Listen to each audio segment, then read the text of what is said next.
This video demonstrates how to buy shares of Twin Disc Inc., and I will search for the phrase, how to buy shares of Twin Disc Inc., to illustrate the steps. Twin Disc Inc. designs marine and industrial power transmission systems and trades on NASDAQ under the ticker TWIN. This is an educational overview, not financial advice. To trade, you need a brokerage account, and I will use eToro as an example to show the process.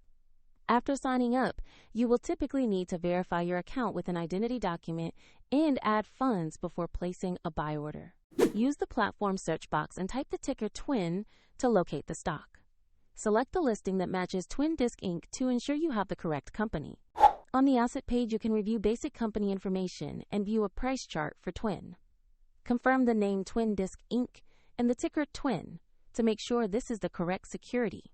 Click the Invest or Buy button. Enter the amount you want to invest, then carefully review the order details before confirming. If the market is closed, your order may execute when it reopens. And if you do not have sufficient funds, the platform will prompt you to add them before completing the transaction. Once the trade executes, your new position will appear in your portfolio.